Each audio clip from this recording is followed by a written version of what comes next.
When war came to civilian streets during the 1940s, the fight wasn't only on the front lines.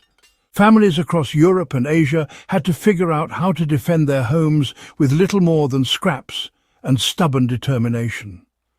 Governments issued some guidelines, but most people were left to their own devices, forced to adapt to shortages of steel, lumber and cement. The result was an age of ingenuity, where households fortified their own walls, windows and basements using whatever was at hand. These tricks weren't just stopgaps. They worked, often keeping families safe from shrapnel, intruders or falling debris. And the lessons carry over into today's world, where preparedness and resourcefulness still matter more than access to high-tech gear. Let's take a closer look at 6 of the most effective home fortifications civilians built with scrap materials during WWII, and how the same ideas can be applied by anyone today. One of the simplest but most effective methods was stacking sandbags along the base of exterior walls. Where sand was scarce, people shoveled soil into sacks of burlap or cloth, anything that could hold weight. In bombed cities like London, sandbags became as common as street lamps, protecting basements from flying shrapnel. A wall of dirt-filled bags absorbs force much better than bare brick.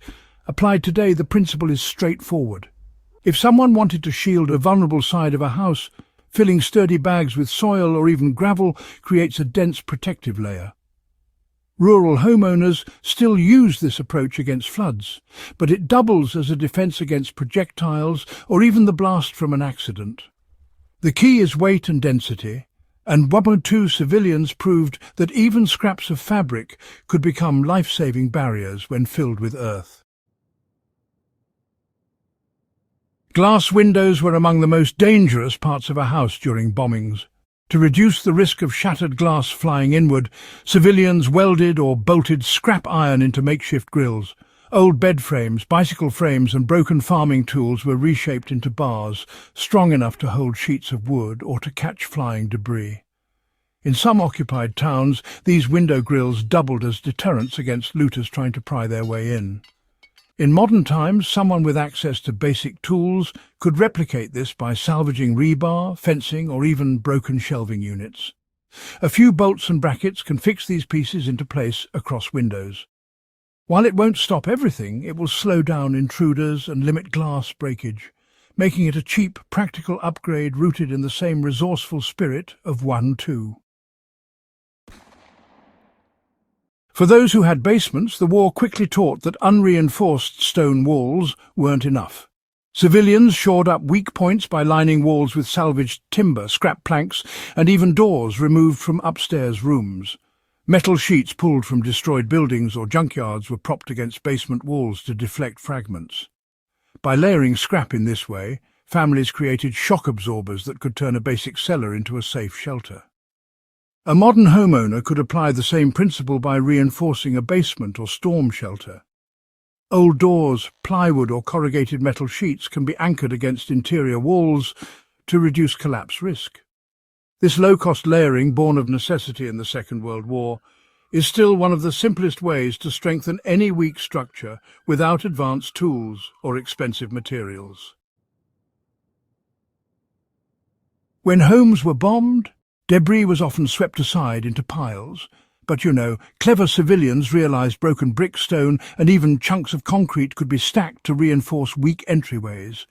Door frames were prime targets for blasts or forced entry, so filling them waist-high with rubble created a crude but effective barricade. Some even poured buckets of soil over these piles, binding the fragments together. If someone today needed to harden an abandoned building or a shed, the same method could be used. Collecting rubble, stacking it within doorways and tamping it down with soil makes for a surprisingly solid barrier. It is not elegant, but it is effective, and it echoes a time when survival meant making use of ruins themselves. To protect against both weather and war, wooden shutters were fortified with sheets of scrap metal or even flattened tin cans. Housewives nailed lids from ration tins across planks while mechanics scavenged car panels or roof sheets. When fixed to shutters or doors, these layers added toughness, preventing quick entry and reducing the danger of splintering. Today, the same method could be applied using corrugated tin license plates or discarded appliance panels. By screwing or nailing these across existing wood, you create an improvised armour plate. WWII families often covered only the lower half of doors and windows where debris struck hardest, a lesson that still applies for anyone trying to conserve resources while hardening vulnerable spots.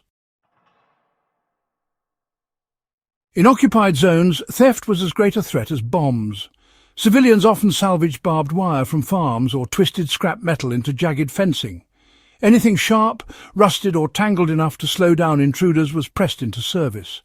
While soldiers had official wire for trenches, ordinary families had to rely on scavenged fencing, bicycle chains, and even bent nails hammered into boards. This principle remains valuable. A homeowner today might not want visible barbed wire, but scrap fencing panels or thorny branches can still deter trespassers when fixed to vulnerable sides of property. WWII civilians didn't wait for official supplies.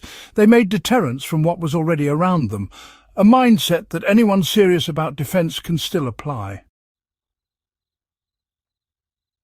The ingenuity of WWII civilians is a reminder that defence has always been less about perfect equipment and more about mindset. These families turned rubble, scrap and soil into fortifications that worked under fire. And while we hope such times never return, the lessons remain valuable for anyone who values preparedness and self-reliance. If you found this guide useful, make sure to subscribe to In the Beginning and share it with others who appreciate history, survival and forgotten wisdom. Together we can keep these lessons alive for the next generation of enthusiasts and preparedness-minded people.